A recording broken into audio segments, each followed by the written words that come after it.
No, I'm live streaming, right? Man. Hope you know that, right? Freaking nigga. I pull the tracks up, pull it back out. People with the barbers looking all retarded. BB sagging, fly like a dragon. Something pick up fly like a Latin. Put a cribby, send me, licky, in my blicky, take a flicky, make a woo wiki, Why you watching me? You don't know my IG. Why you stalking me? You don't follow me. You ain't even see my, you know, I'm up, I'm reading this shit. Following the fight, Baby was sent to a more standard penitentiary for 2 years, but from his perspective, he lucked out. They had already shit when they told me to be sick, man. That shit was gonna end up being a year. And you have to pay. So it could have been that forever. I was out of place in my life. We have said a lot of stuff to each other. Lil Baby has said that person has helped transform him. There he started to build his patience, and he decided he should finally follow the advice of his old buddies, P and Coach K. He said all this time that Lil Baby was hustling on the streets and in a prison, while some of his friends from the neighborhood were building incredible careers in the music industry. Around the time that Lil Baby was dropping out of school to pursue his drug dealing full-time, well, Young Thug was releasing his I Came From Nothing mixtapes. When Baby was going to hardcore prison in 2015, his old buddy Jeffrey, he released his first... Yo, Devin, what the hell is you watching, yo? Yo, Devin, what are you watching? A reaction video. PTSM. No.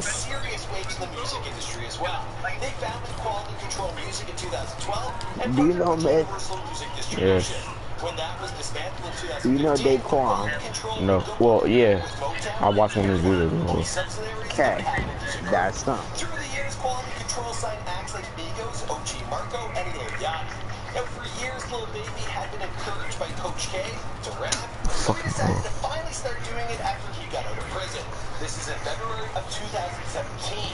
As a total coincidence, that very same month, Lil Baby's soon-to-be collaborator, Moneybagg Yo, well, he released a music video for his song, Lil Baby.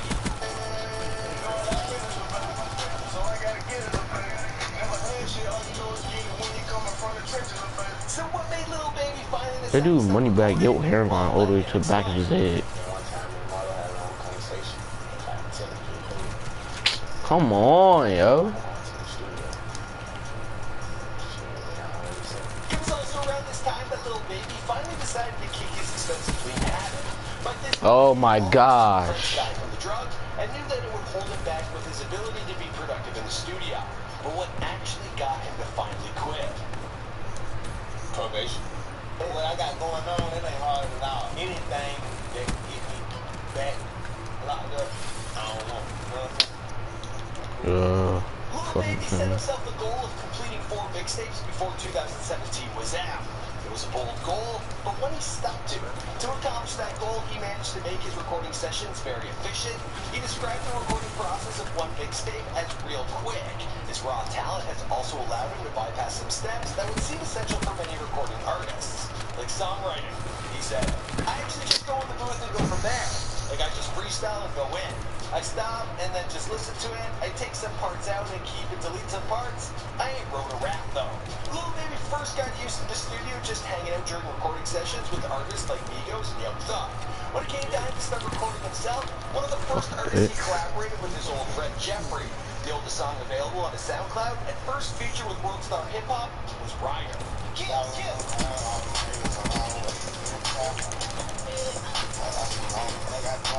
That song dropped on World Star on March 29th and has since racked up nearly 500,000 views with an additional 900,000 plays over on SoundCloud. Several of his new tracks would follow on his SoundCloud account, forming his first mixtape released on SoundCloud, Perfect Timing. Around this time, he would also team up with the likes of Lil Yachty and 100 Grand. I'm a mama's boy. Maybe not so fuck your mama, boy. Don't get around with that lumber, boy. But Lil Baby's biggest win to date would be his next World Star feature, My Dog. She said she ready to pull up. As soon as I get there, I'm in. I'm gonna be on full Who in the live stream? Who's in my live stream? Received over 33 million views on YouTube. It would also be his first track to chart, hitting number 71 on the Billboard. Oh my gosh. And number 29 on the US R&B and hip hop chart. It would also be included in his next mixtape, Harder Than Hard. The mixtape would also feature songs like My Dream and Narcs, both of which spawned music videos featured by World Star.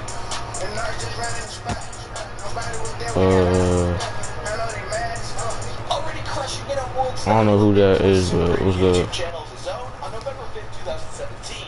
His first release there was a music video for Yo, are you Matt and Amir's friend? 6 million views at the time of this recording. That's probably who you are. He would go on to collaborate with Marlo and Khalid. Oh my god, some frogs. Oh my god, some frogs. Oh my gosh, never coming on. On Chance and released the video on his channel. Then came Stendo featuring 4PMDT. I think that's how you say his name. At the same time as World Star features would continue to roll in, he and Rallo released Lil Cali and Pakistan and Moneybagg Yo. Well, they would feature on his song All of a Sudden.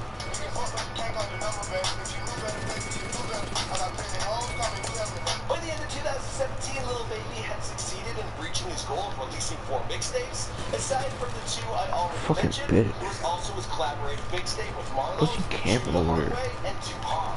Rolling into 2018, Lil Baby's grind would continue. He would feature on Quando Rondo's track I Remember, Gonna Okay with Young Thug, and most recently Lil Durk's track How I Know. He would also work with Gucci Mane on the song Below. As for the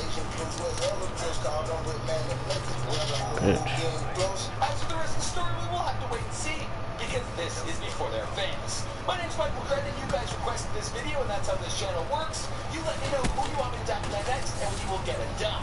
So sound off in the comments down below. We're looking for more rappers, more hip-hop stars, and we have an entire playlist dedicated to these artists. So check that out, and see you guys in the next video. Ooh, nothing, damn.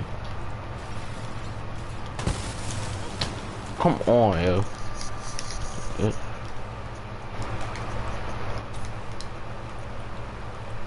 I remember.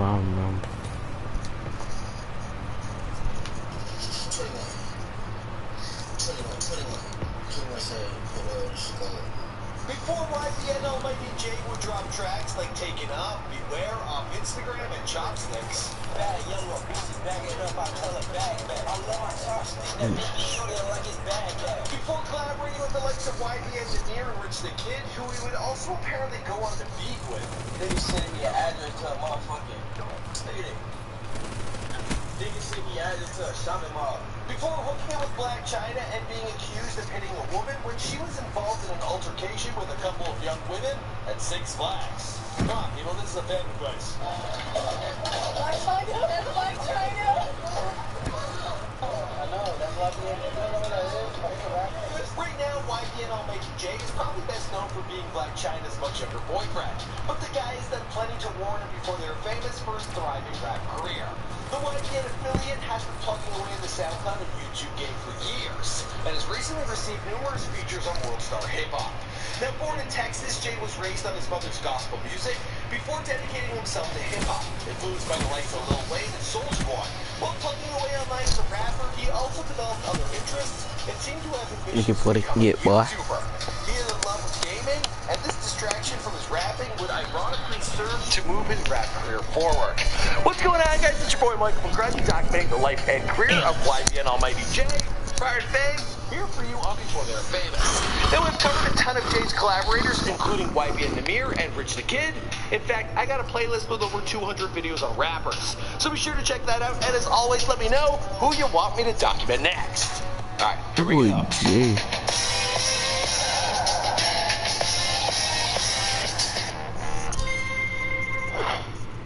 YBN Almighty J was born Jay Bradley in Texas in 1999.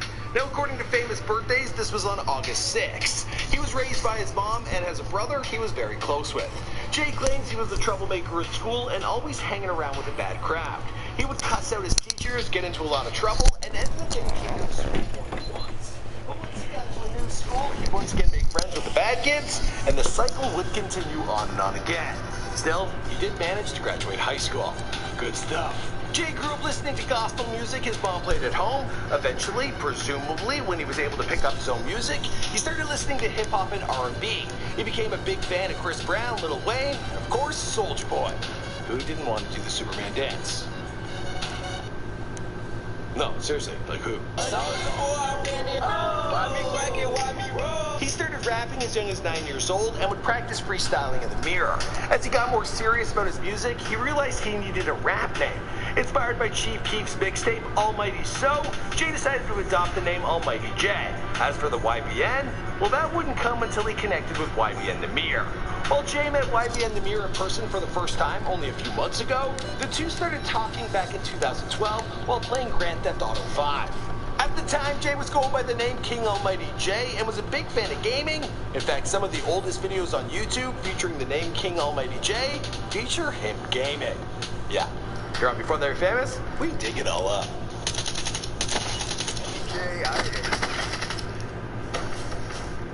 As far back as December 30th of 2010, when Jay was just 11 years old, he created a YouTube channel called Jay's Luck.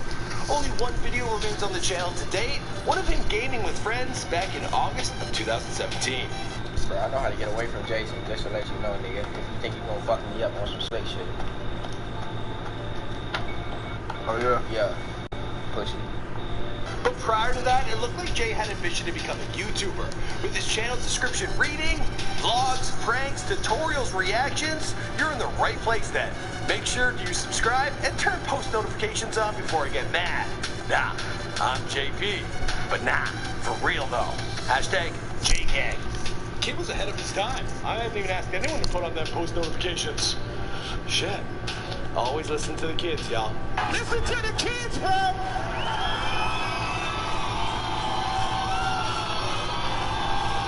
Jay would register the King Almighty J channel 3 years later, in 2013. This channel remains active today and currently only features his music.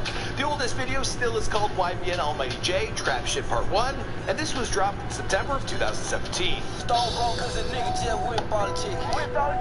Trap jumping nigga, what you want, nigga? Come and get it. Man, come and get it. By the time that song was released on YouTube, Jay had already become very active on SoundCloud. His oldest song there, called What You Do To Me, well, that was released as far back as 2015. Shawty, what you do to me? On the way your boyfriend wanna be. That was part of a mixtape called Monsters in the Cut, and he would follow this up in 2016 with the mixtapes Almighty Ambitious and Birth of a King. The Babe God would follow in 2017, as would Almighty J Trap Shit Part 1, and this was dropped in September of 2017. Stone cold cause a nigga just went politic. Trap jumping nigga, what you want, nigga? Come and get it. Man, come and get it. By the time that song was released on YouTube, Jay had already become very active on SoundCloud. His oldest song there, called What You Do To Me, well, that was released as far back as 2015. Shawty, what you do to me? On the way your boyfriend wanna be. That was part of a mixtape called Monsters in the Cut, and he would follow this up in 2016 with the mixtapes Almighty Ambitious and Birth of a King. The Babe God would follow in 2017, as would $1 Million Kid. By this point, Jay was closely connected to YBN Nahmir, and in September of that year, Nahmir's Rubbing Off the Paint video would blow up on the World Star Hip Hop site. Or YouTube channel. Same thing. No. They say, Lil Number, where you been at? I'm just passing the breeze. I've been running up a check, that's why these bitches on me. The video would go on to earn over 100 million views on World Star. The video was directed by Evan Aparicio, who goes by the moniker Water Whippin' Evan. Now, the same director would shoot the video for Almighty J's Chopsticks and released it on his own channel on November of 2017. Oh, you want beef with the gang, you niggas lame, I put that on God, bitch. Everywhere you see us at is gang, we be on that squad shit. This video has gone on to receive over 11 million views at the time of this recording, and one of these views, well, it was apparently Rich the Kid. Rich slid into Jay's DMs telling him that he would like to give him a feature for the remix. Then just a couple weeks after the release of Chopsticks came No Hook, a collaboration with YBN Namir that has since racked up over 16 million views. Oh, I'm about to cheat in the grub. Your bitch shit thought trying to take up my top. Then on December 4, 2017, Jay received a feature on World Star Hip Hop with his video for Off Instagram. Oh, I'm about to be from Beverly Hills, nigga. You fuck the bro, big. Jay would release the official audio for the remix of Chopsticks featuring Rich the Kid on his YouTube channel on January 4, 2018. 1 month later, Rich would feature on his next World Star feature, Beware. This ain't fair, man. Bitch, beware. Small cloud. This shit ain't fair. The two would also go on to collaborate on the song Back Quick, still this wouldn't stop the two from beefing, or more likely, trolling the media with fake beef. You know what I mean? Now, if the conflict is to be believed, it all apparently started with an argument via text message. How gangster. And then Rich the Kid bosses up on him by saying, man, I ain't gotta listen to him, nigga. You do. I'm executive producer. And then Almighty J says, you gonna watch how you talk to me, nigga. And then he says, shit get reckless over here. I ain't one of these rap niggas you be playing with. Then you see Rich the Kid drop a bunch of laughing emojis. And he says, I'm dying laughing right now, laughing my ass off. And then YBN Almighty J says, nigga, that's because you scary. Drop a pin. So then Rich, he dropped a pin, and that led YBN to a shopping mall. Man, this nigga Rich is a hoe. He's scared. He don't want to fight, bro. He's a scary ass nigga, bro. Don't ever play with me, nigga. So with their numerous collaborations, again, it's very likely this beef was all staged to get the two some attention for their music. At the same time, there may be some actual tension, as both, well, they have been romantically linked to Blac Chyna. Despite all the success Almighty J has achieved in his rap career, he would receive more attention than ever for being Blac Chyna's new boo. In February of 2018, TMZ posted a video of him with Blac Chyna, titled Blac Chyna Seen with Mystery Man on night. Y'all been in this couple? The very same day Almighty J was referred to as a mystery man by TMZ, his taking off video was posted on World Star, and that video has gone on to rack up nearly 5 million views in less than 6 weeks. Bitch, I'm taking off the your panties. Don't worry, but I'll take them off. She tryna have my baby. Keep the rubber on, don't take it off. TMZ camera continued to chase the couple, and on March 1st of 2018, TMZ posted a video of Blac Chyna with YBN Almighty J, in which they confirmed that they were in fact dating. So how did Blac Chyna and YBN Almighty J meet? Well, I'll let Complex explain. Turns out the two met on the Christian dating site, Christian Mingle. I was searching on Christian Mingle and I seen her profile pop up and I'm like, this is fire. Complex also reported the same thing in an article. XXL of the Daily Mail, they also reported that the two met on Christian Mingle. Now, if you're having trouble believing that either of these two were ever on Christian Mingle, you're not alone. So I tracked down the original source, which was an interview Almighty J gave with the niche YouTube channel, No Jumper. I got new Blac Chyna. I was searching on Christian Mingle and shit, and I seen her profile pop up. And I'm like, this bitch fire. I just fucked the bitch up. Christian Mingle. Yeah, it looks like he was just joking. You can even hear the camera guy giving a little laugh. Now, although since the Christian Mingle thing has gotten so much attention, he's now sticking with the story. He recently gave an interview at TMZ in which he had some advice about meeting ladies through the platform. I definitely met Blac Chyna on Christian Mingle. Really? You suggest all couples? Yes. Y'all niggas go sign up for Christian Mingle right now. Don't put your real age, nigga. You too young, the hoes not gonna fuck with you. That's the key, you know what I'm saying? You gotta put some old shit. You know what I'm saying? Y'all go sign up for Christian Mingle, you know what I'm saying? Y'all might find Amber Rose or fucking Kim Kardashian or some shit on that thing. But of course, the Christian Mingle story isn't the only headlines this relationship with Blac Chyna has made. He was there when Blac Chyna got into a fist fight after a young woman attempted to touch her kids, King Cairo and Dream. She also called Blac Chyna a hood rat.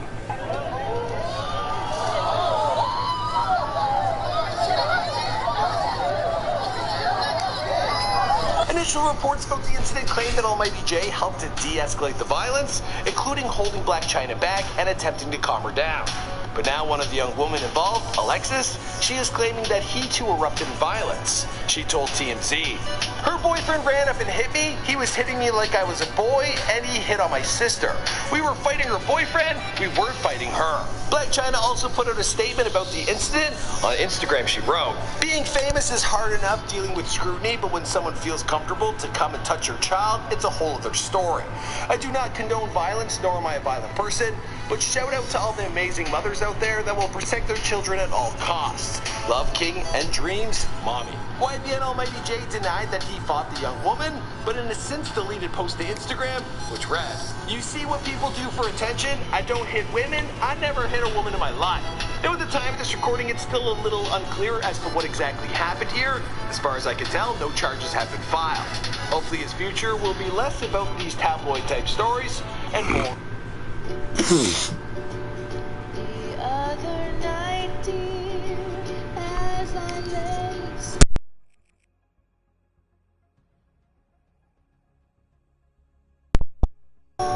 More about his music. I don't want to rap no more. I'm an actor now. I'm an actor. I don't want to rap.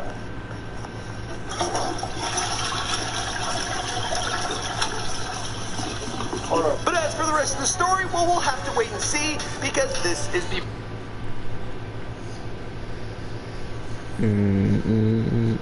What it is, man, it's your boy Solar Kid, man, coming straight from South Florida. And I've been seeing a lot of comments, I've been seeing a lot of things going on social media, saying I had something to do with Extension passing. Man, listen, man, we all got love for Florida, nigga. I got love for Bob. I ain't even know who the man was, you feel me? We out here handling business, we out here getting money, bro. We don't got no time for none of this shit that's going on. But listen, all my condolences. Third actor, Jesse Uncle, a.k.a. The Whiner.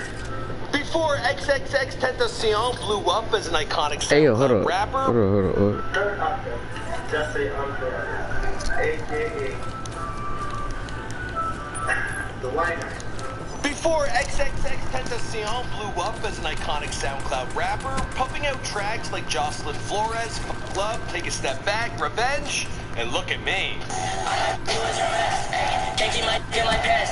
Before X would be voted in for the 10th spot for the XXL 2017 freshman list and sign a deal with a major label. Before his debut studio album 17 debuted at number 2 on the Billboard 200, and his second studio effort, well, it would skyrocket to number 1. I'm gonna be donating a bunch of clothes, a bunch of PS4s, like shoes, just different things to the kids. I'm gonna donate like a bunch of stuff to them. XXXTentacion is one of, if not the most talked about artist of 2017, and was celebrated for his music, his artistry, and his candor with his fans. Achieving amazing feats with his 2 studio releases, X was set to change the music game forever, but all the while he was still haunted by his criminal past. He was no stranger to jail and grew up in and out of correctional facilities. Still, after his most recent release from jail, X seemed to be turning over a new leaf. He made plans to go back to school to get his GED and got to work on charitable actions. He had pledged to donate over $100,000 to domestic violence prevention programs. He donated clothes, shoes, and PS4s to underprivileged children in an effort to start what he called the Helping Hand Challenge. And he was encouraging his fans to do good things to spread positivity. In fact, in his last Instagram post ever, well, it was all about doing a charity event. What's going on, guys? It's your boy Michael McCrudden, documenting the life and career of XXXTentacion prior to his untimely passing, here for you on Before They're Gone. Now, this is not a video I'm excited about making. In fact, it touches pretty close to home. I know X was a fan of the show, or at least a viewer, as he has shared footage of him watching this show via Instagram. Now, he was definitely a profound artist, and when speaking about him, I would describe him or put him in the same box as Tupac, Elvis, and Kurt Cobain. Sadly, these are other legendary artists who we lost too young. I mean, the man was only 20, so please leave your condolences in the comments down below.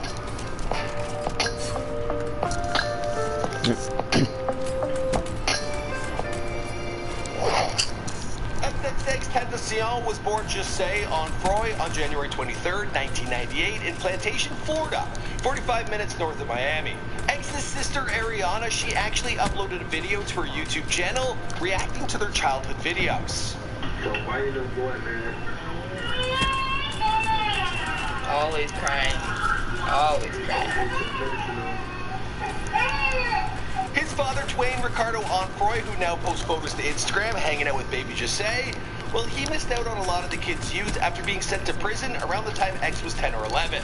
Now, his mother, Cleopatra Bernard, wasn't exactly fit to raise her boy, and he would bounce around to different homes, including time with his father's other girlfriends and his grandmother. While his relationship with his mom was described as mostly a positive one, X did reveal that there were times when she would mentally abuse him. On the other hand, she did often compliment him on his looks, and she dressed him up in Abercrombie and Fitch. Now, he loved his mother to bits and pieces, and he always wanted her attention. Then when a man put his hands on her when he was 6 years old, well, he attacked the man biting him while holding a sharp glass. Now, X would also bring violence into the schoolyard, often getting into brawls, which led to him getting expelled from Margaret Middle School. He got kicked out of at least one other school for fighting, and at one point, well, he was put in a behavioral correctional facility called the Sharing House and spent 9 months at this boot camp.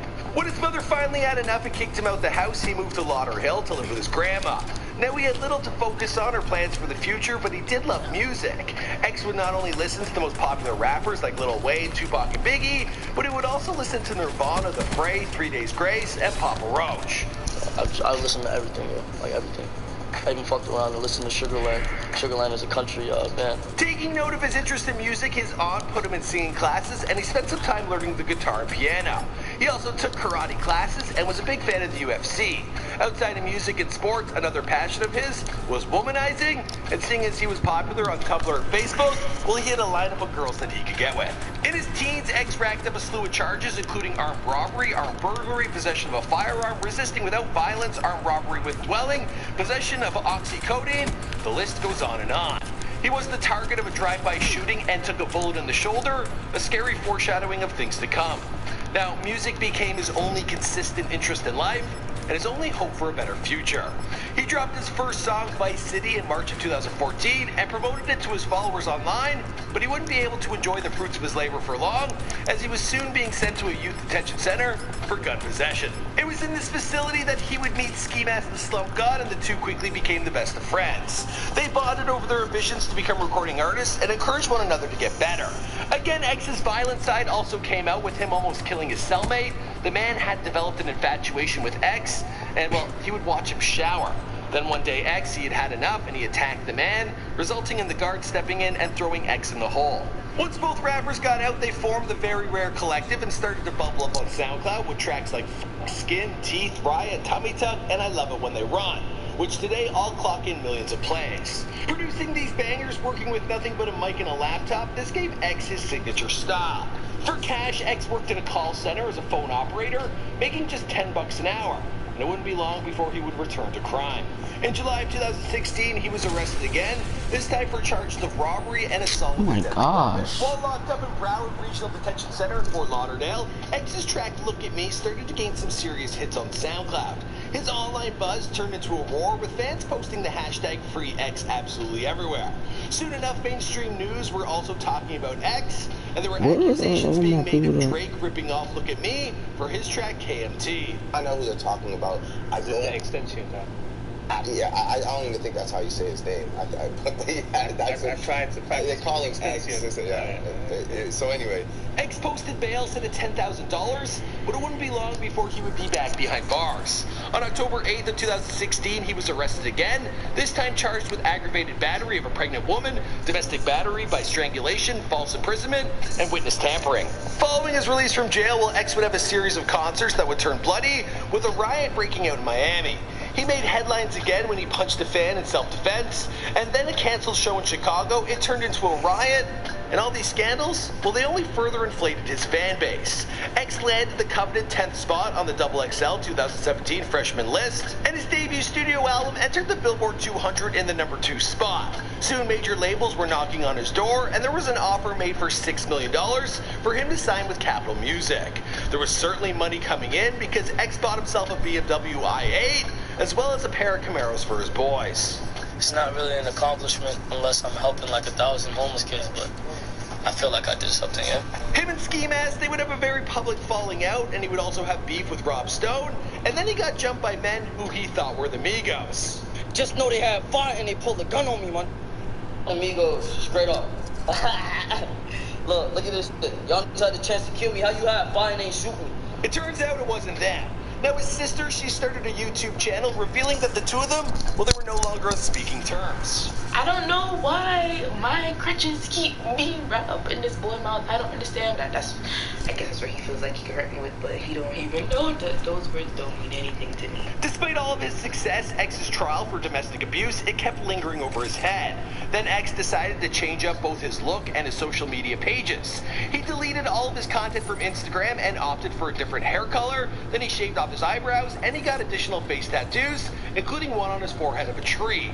After several court delays on December 14, 2017, well, X pled not guilty and was taken into a pre-trial custody and held without bail. But just a few days later, it was confirmed that he would be released on house arrest. Now, at the beginning of 2018, X began posting to his YouTube channel, and it seemed like he made a few New Year's resolutions.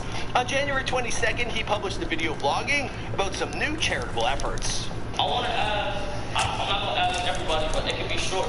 I want to ask what your dreams are. What's your dream? What's your NBA? You want to be in the NBA? He would go on to say, I really wanted to not only record it just to set some sort of positive energy into the air, but also to kind of influence other people to do it as well. I was actually going to start a movement called The Helping Hand, where you guys record you doing good things for people and kind of spread that positive energy. In February of 2018, X released a song called Hope, dedicated to the survivors of the Douglas High School shooting. It was released shortly after X hosted a benefit show where he offered condolences to the victims. That month, he also posted on social media that he was planning on refocusing on his education and would later announce that he had plans to go to community college to get his GED. But not all of his posts that month were so positive. On February 5th of 2018, his Twitter account posted explicit pictures of Drake, while his Instagram account, it posted something even more disturbing. If anyone tries to kill me, it was Drake. I'm snitching right now. X later claimed he was hacked, but would go on to trade insults with his former collaborator, Trippie Redd. Now, following reports that Trippie worked on Drake's song God's Plan, but that beef, it would be squashed pretty quickly, ending in March. The nigga X on the DM, I'm talking about, yeah, you know that man, shut your bitch ass up. And I be calling X. Every time he say something about me, I call his line. Cause he's not about that, bro. He's not gonna do none of that shit. On March 16th, X released his second studio album, Question Mark, with singles Changes and Sad.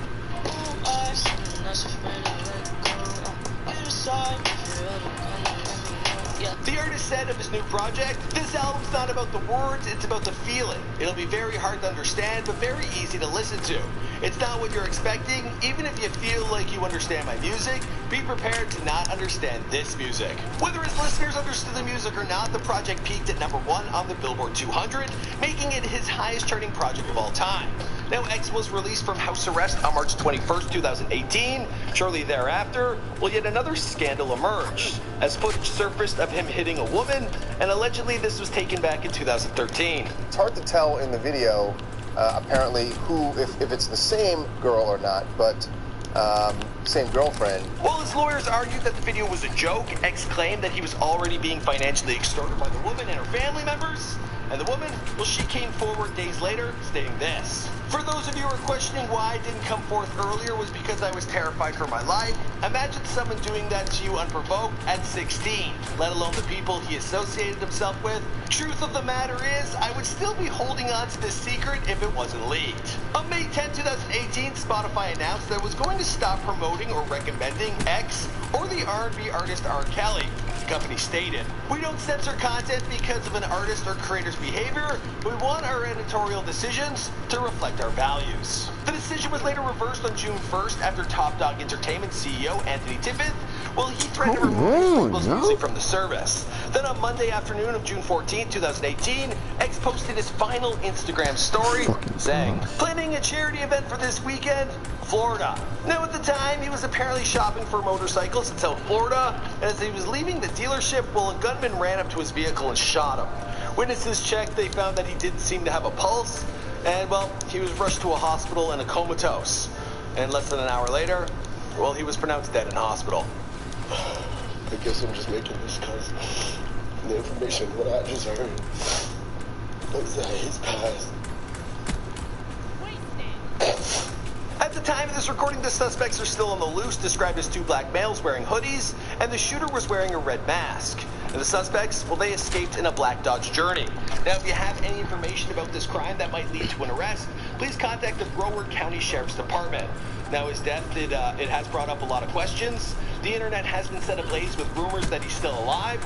Others are pointing fingers at other rappers who may have had something to do with this. Now, he does have 2 unreleased projects, a mixtape titled I Need Jesus, and a studio album titled Skins. And their future release at the moment, well, it remains unclear. Also, well, there was a tremendous outpour of condolences from both new media stars and A-listers. I might make a follow-up video on that. Now, as for the rest of the story, well, it lives on through his music and his wow, legacy. 16 too. Like, how they coming? Wait, they can't find Margot? We're not really that close. She gets a fake ID, she sends money to What she gonna say? Dudes is trash.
Well, I'm in the live stream. I'll talk to you later.